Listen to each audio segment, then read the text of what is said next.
Medic 4 from engine 2. Go ahead. You're going to have a male. He's stable at this time. He's going to have 7 stab wounds to the back of the head and 1 to the left shoulder blade area. Possibly about a 3-inch blade. In this press release from Lieutenant Steve Dorsch with the Baytown Police Department, on February 24th at 11:14 p.m., officers were dispatched to a residence in the 3300 block of Michigan in reference to a fight in progress.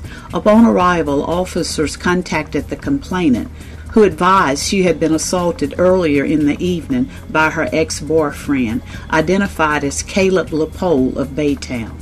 Officers also learned there was an active protective order against Mr. Leopold, prohibiting him from having contact with the complainant.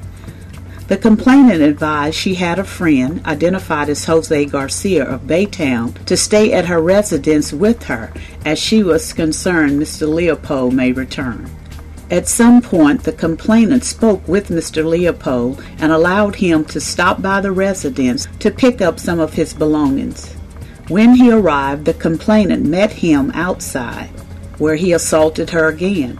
The complainant then went back inside her residence, followed shortly after by Mr. Leopold, who, once inside, created a disturbance before returning outside. Mr. Garcia then went outside to confront Mr. Leopold, taking a pair of nunchucks with him. Once outside, Mr. Garcia reportedly confronted Mr. Leopold, and a physical altercation ensued.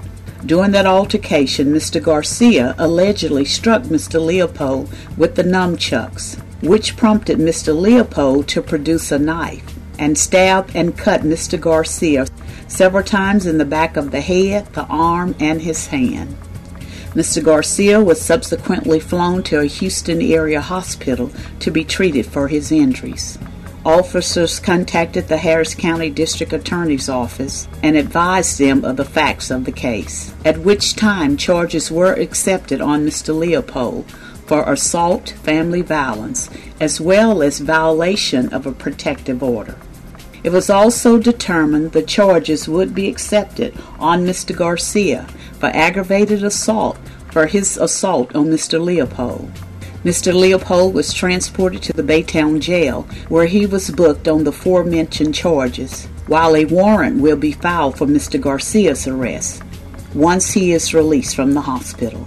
At last report, Mr. Garcia was said to be in stable condition. Editor's note: this is the same Jose Garcia who brandished a sword during an altercation on February 21st. See our story, Man Brandished Sword During Altercation.